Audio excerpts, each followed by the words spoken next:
I think we were able to take it in, and it was overwhelming, to be honest with you. Every week was, you felt like you were on a high wire above America, and you were just hoping you weren't going to fall.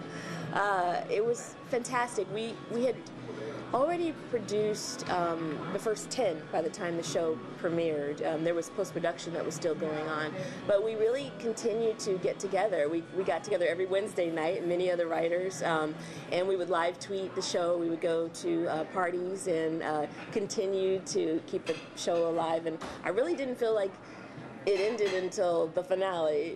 It was just a ride that didn't stop, and it was so fun. I think it's a once-in-a-lifetime opportunity for a person, so I just accepted it as that. I thought, this is a once-in-a-lifetime. This may never happen again. I love it. Speaking of the social media and tweeting and the fact that you can buy the songs that are in the show later on, you know, how does that help the engagement with the audience to create this unique experience where it's not just necessarily a TV show, it's really, there's so much to it? Well, I think social media is such an important part of the music industry just in general.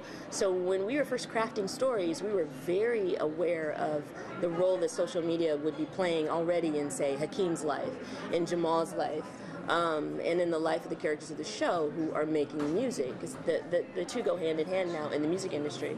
So it was just a natural extension that we would continue to keep that alive for our television show.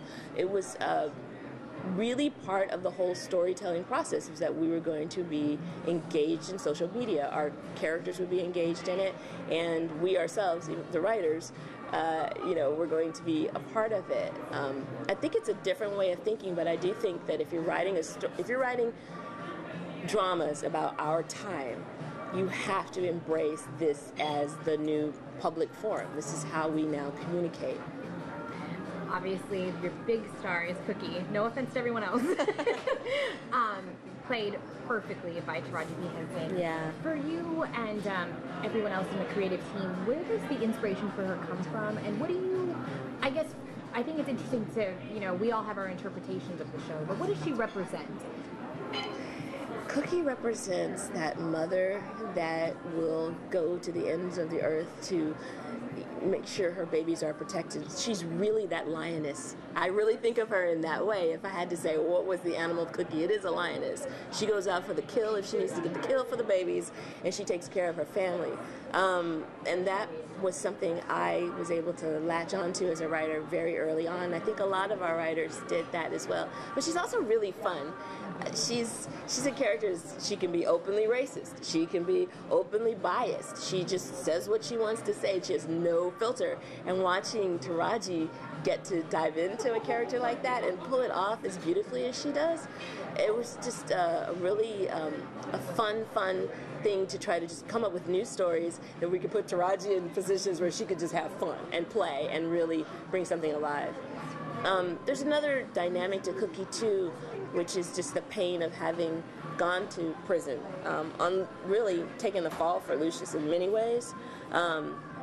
As a drama writer, it's that dichotomy of, here's this, you know, fierce, confident person who carries a lot of pain, a lot of loneliness in her heart, and now that she's out, what is she doing to fill that hole? What is she doing?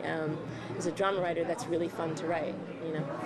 I think there's a lot of ways that the industry can respond. First of all, the recognition that stories are crafted from writers, and that the more that we can get people of color and women especially into the writing, first of all, you know, training to become writers, into the process of being writers.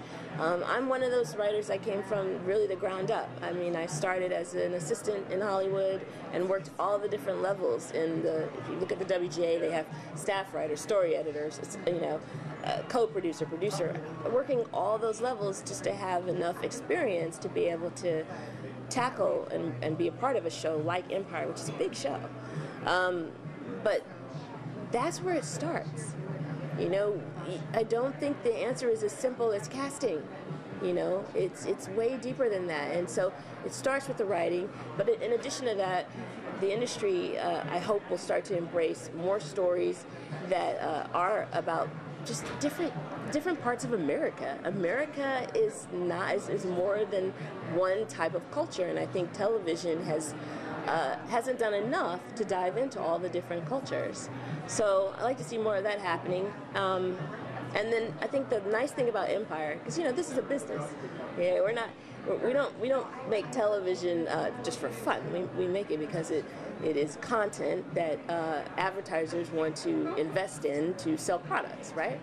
So to have a show like Empire come out and have it to be incredibly successful, have it find an audience, have advertisers see it as a way that they can make profit, is immensely important for the future of people of color on television. So that, I think, if I had to say one thing that is so exciting to be a part of, is to be a part of a huge show that shows that there are many, many people out there of all colors who are interested in a different point of view on American life. I think what we haven't seen before with television shows that embrace hip-hop as part of our culture is that we have never seen so much about the lives of the people that create that music, and that's really interesting. So I think there's plenty of room for more of those stories, because those are true American stories. Those are stories about people who had nothing, created something like music that spoke about their personal experience, put it out in the world, and were able to build wealth off of it. And in our show, what's so fun is that not only was Lucious Lyon able to build wealth, but he's able to build enough wealth that he could plan for future generations, his sons. And this is an American dream, and I think it's just wonderful that we're at this point in time, 40 some odd years after the advent of hip hop, that we can now go back into its history and tell its stories, because there's lots of stories there to be told. Yeah, and that is true. It is the American view. Everyone has a different version of it, and that's why we need to see them. Yes. So excited for season 2. Is there anything you can tell us? Nope. I can tell you that there's lots more fun to be had. There's just what's so wonderful about the pilot of Empire that was created by Lee Daniels and Danny Strong is that it is a plethora of stories. There's just so many stories. We're not limited by time, so we can go into flashbacks. We can really tell a lot of different we can come at this particular show from a lot of different angles. So in season 2, you're going to get to explore new angles, new relationships that you maybe just got a little taste of in season 1, but you're hungry for more.